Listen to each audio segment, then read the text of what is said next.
마지막 챕터 13장 발표하도록 하겠습니다. 13장에서는 이제 Causal Generative Modeling에 대해서 다루고 있고, 우리가 보통 알고 있는 그 일반적인 생성 모델이랑 어떻게 다른지를 좀 위주로 이해를 해주시면 좋을 것 같습니다. 그래서 목차는 그냥 책에 있는 순서대로 적어왔고요. 일단 좀 개요부터 말씀을 드리겠습니다. 일단은 가장 중요한 여기서 개념은 우리가 아는 그 일반적인 샘플을 생성하는 게 여기서 하고자 하는 인과 생성과 같지 않다라는 점을 좀 이해를 해주시면 좋을 것 같습니다. 네. 그래서 일반적인 생성 모델은 이제 목표가 관측 데이터와 최대한 유사한 그런 샘플을 만드는 게 목표다라고 하면은, 이제 인과 생성 이 모델의 경우에는 관측 데이터에만 맞추면 안 되고 그 기저에 있는 어떤 인과 구조를 이제 반영을 해서 뭔가 생성을 해내는 그런 게 필요하다라고 합니다. 그래서 여기서 L1, L2, L3 우리가 많이 보던 게 있는데, 관측 데이터에 맞추는 그 관측 분포를 맞추는 건 L1 수준에서의 이제 생성이라고 하면, 우리가 진짜로 하고 싶은 거는 L2 그리고 L3, 그러니까 인과 추론을 통해서 뭔가 개입을 하고 그다음에 카운터 팩처 그걸 해서 뭔가 인과 추론을 해서 생성을 하는 그걸 하고 싶기 때문에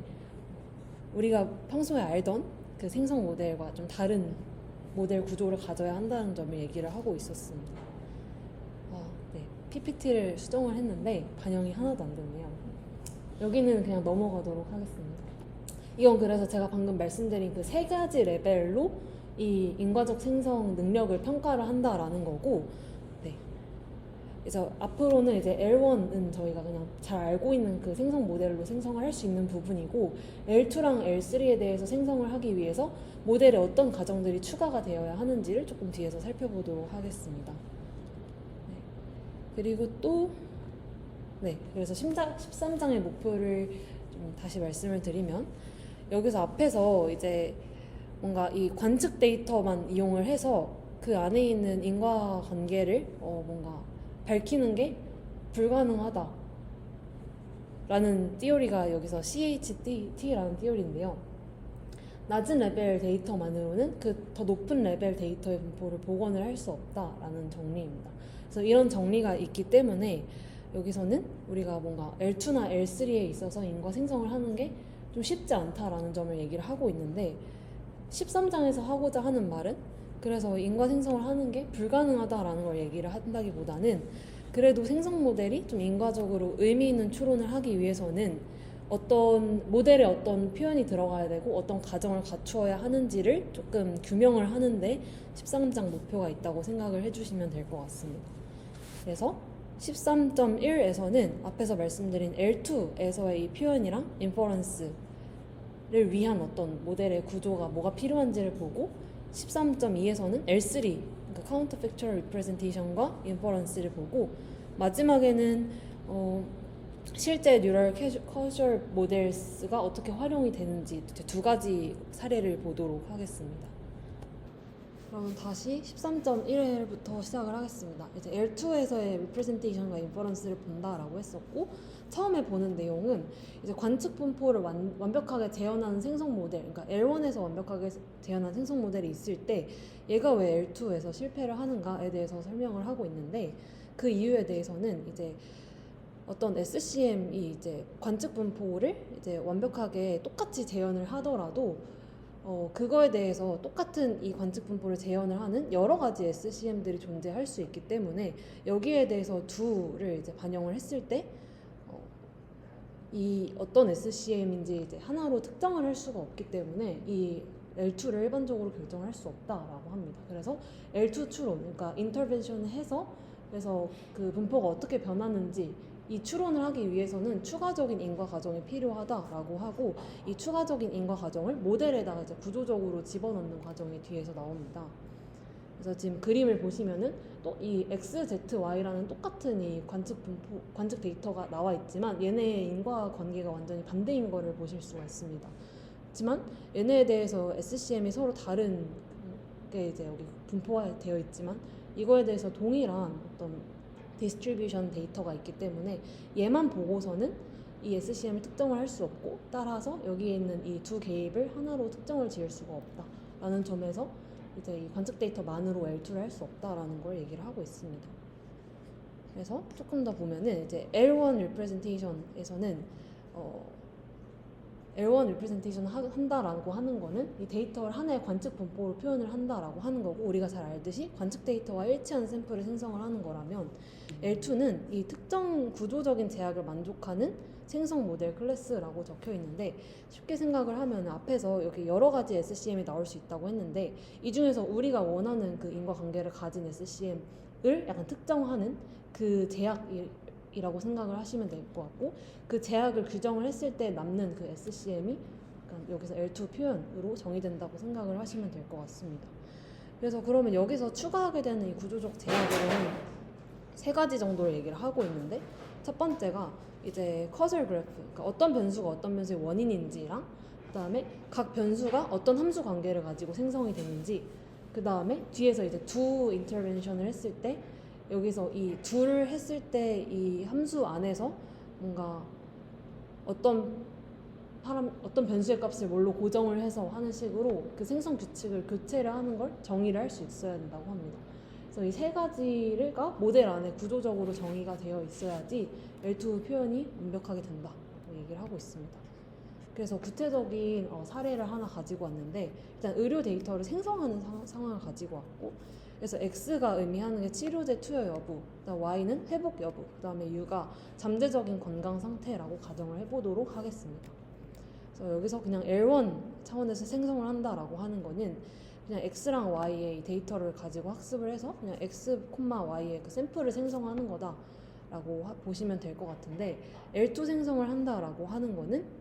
이 생성 모델의 이 구조적인 제약, 그리고 메커니즘, 그러니까 각 변수가 어떻게 정의되는지 함수 관계를 이제 모델에 이제 포함을 시키고, 그 다음에 뒤에서 지금 L2 생성을 할 때 두 연산을 하게 되는데, 두 연산 할 때 보시면은 이 함수 안에서 이제 X를 그냥 1로 강제를 해서 두 연산을 하는 걸 보실 수가 있습니다.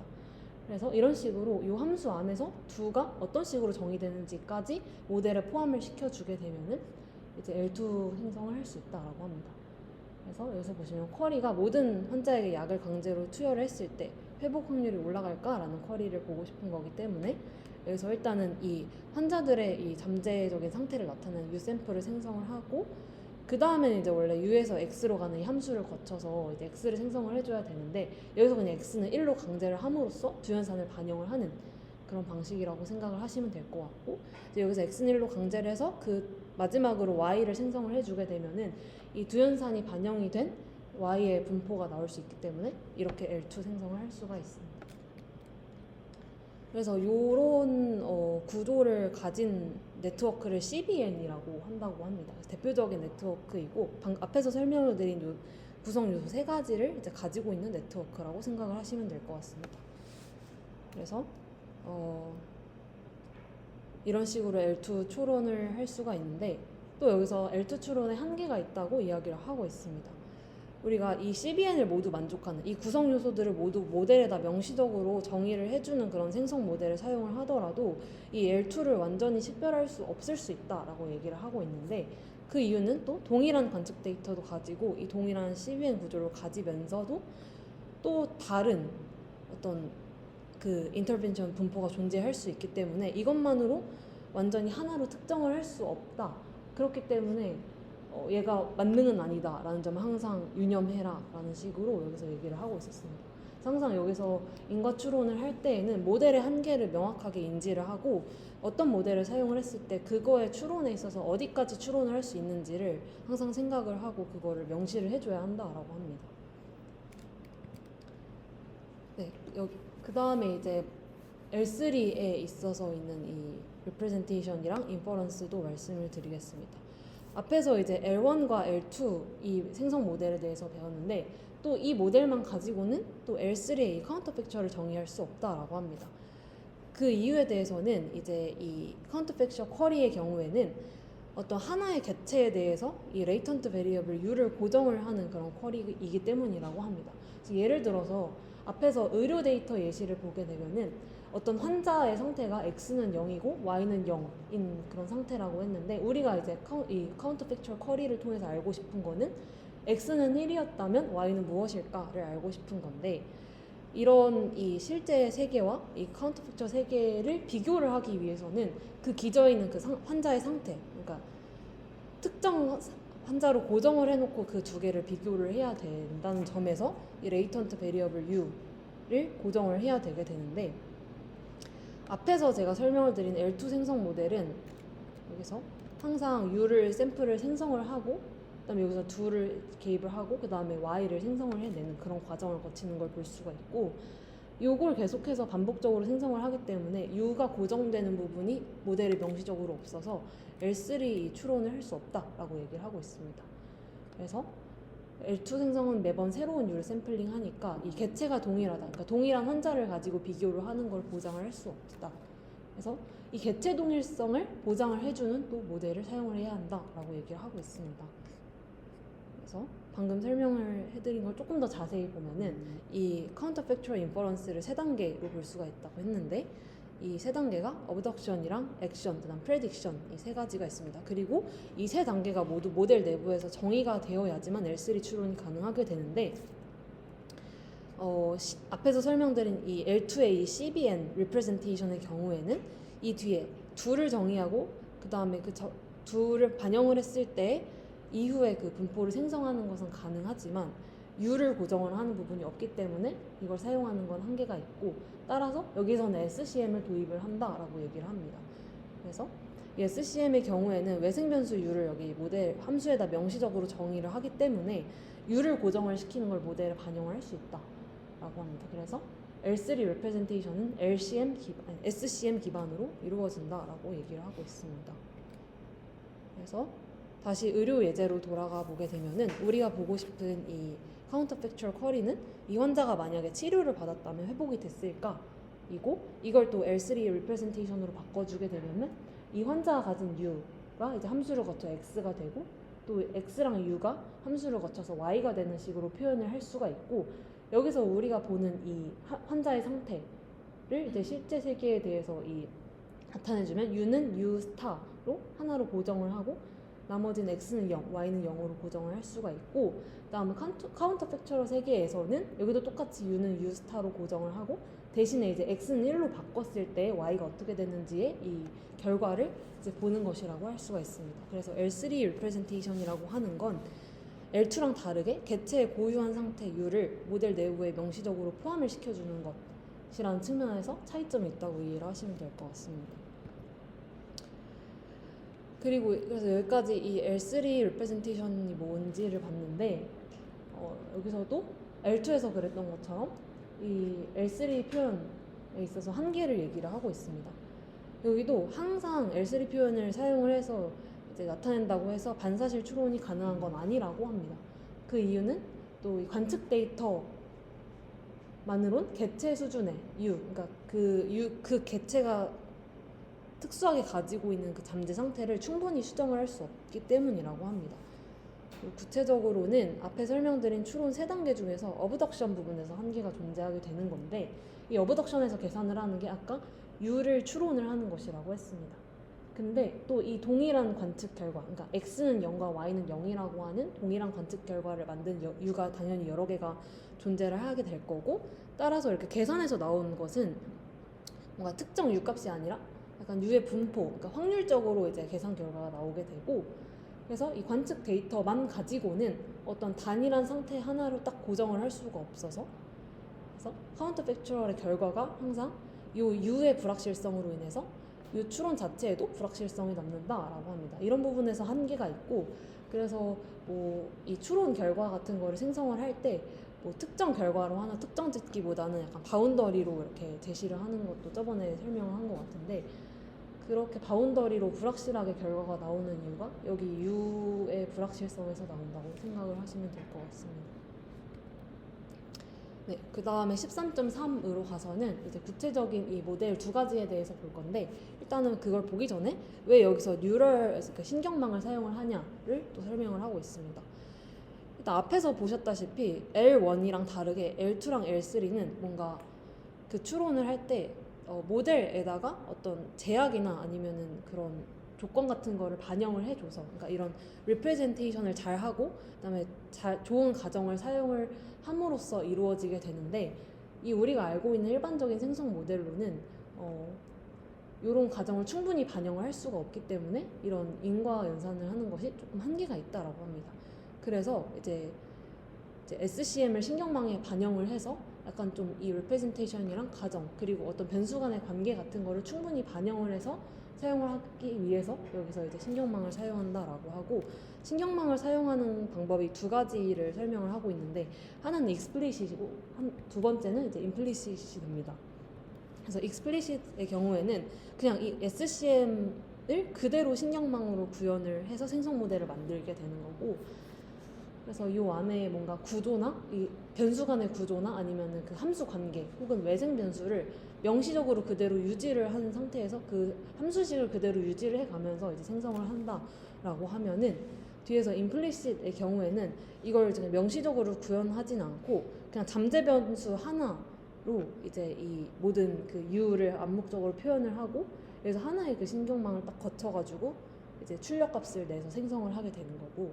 그 다음에 앞에서 그럼 두랑 이 카운터 팩처럴은 어떻게 구현을 하냐.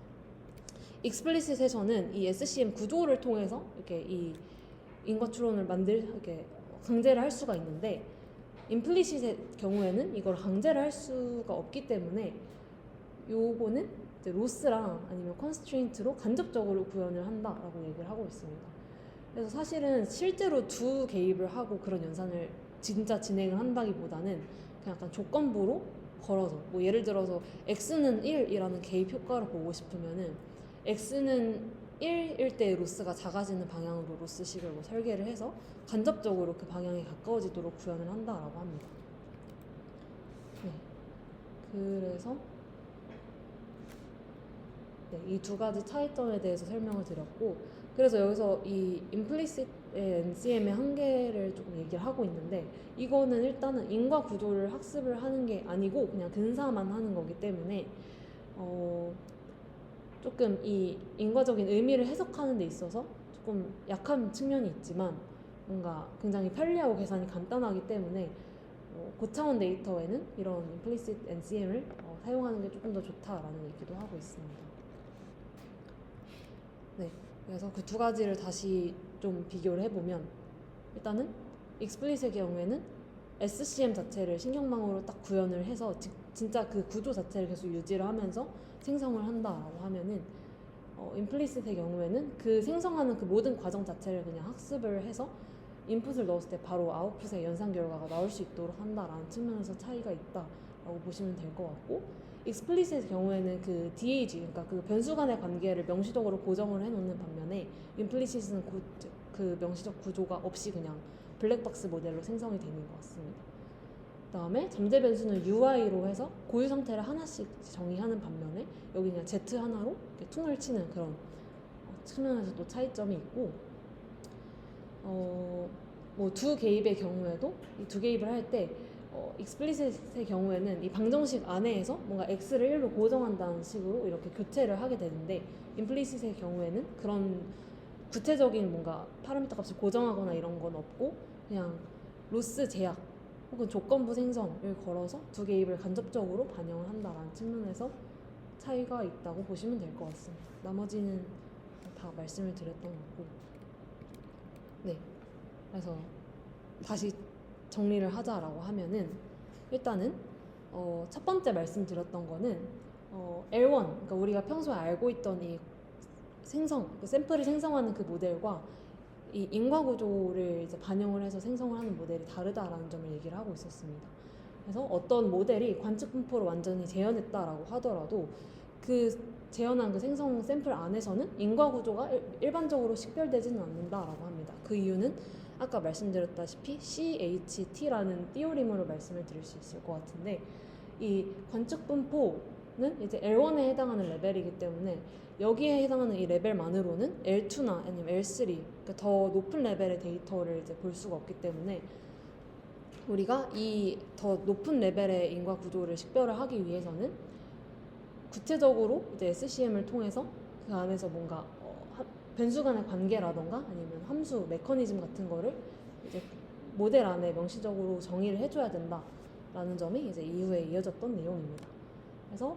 인과 생성을 한다라는 거는 L1의 분포 측면이 아니라 그러니까 표현을 잘, 리프레젠테이션을 잘 하고 그다음에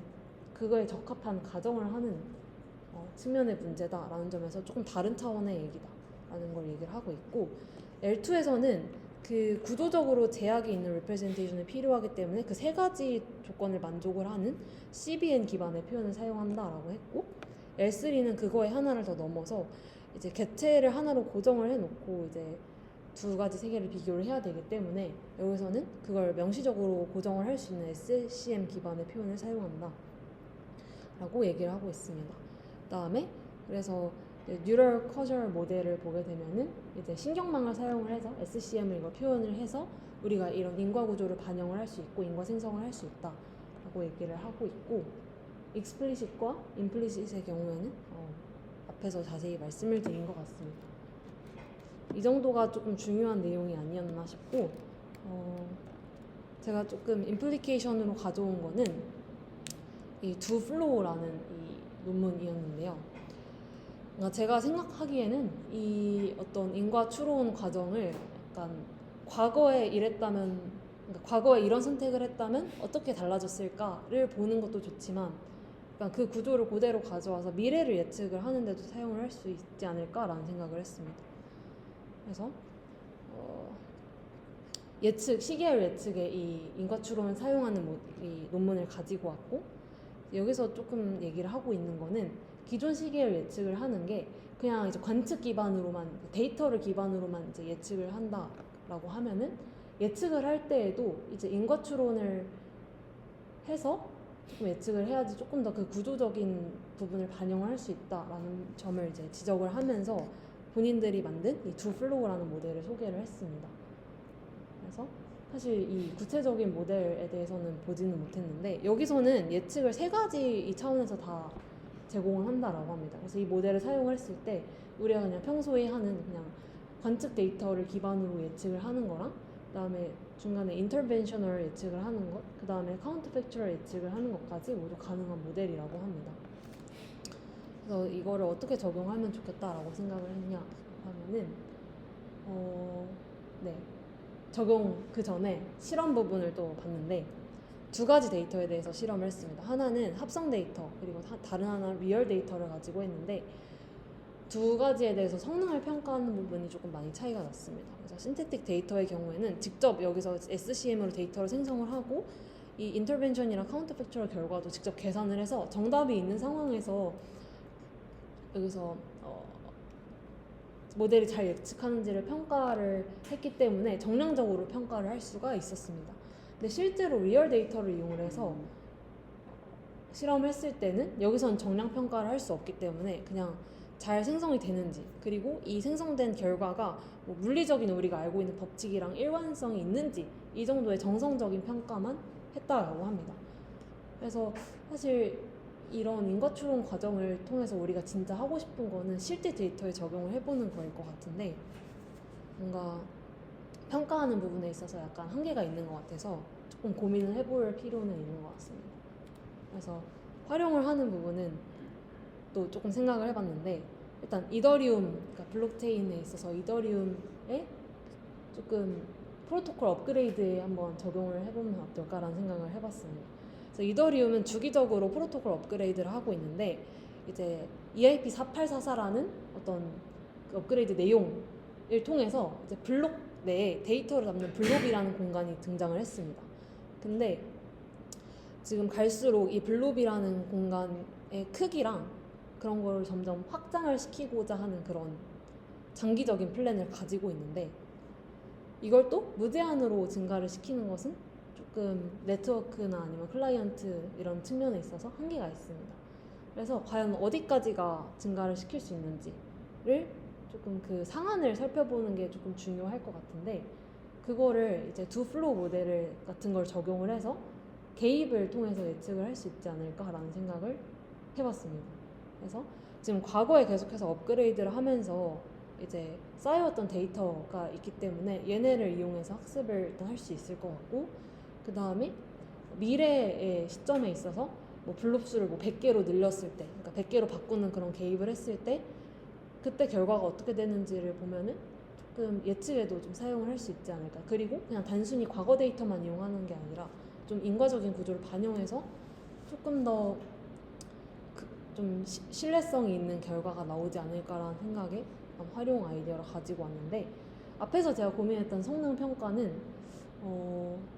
이렇게 약간 극복을 할 수 있지 않을까라고 생각을 했습니다. 일단 과거에 여러 번 차례 이제 업그레이드가 있었기 때문에 그 업그레이드를 이제 과거에 있던 인터벤션으로 취급을 하고, 그 인터벤션 있기 이전까지 데이터를 이용을 해서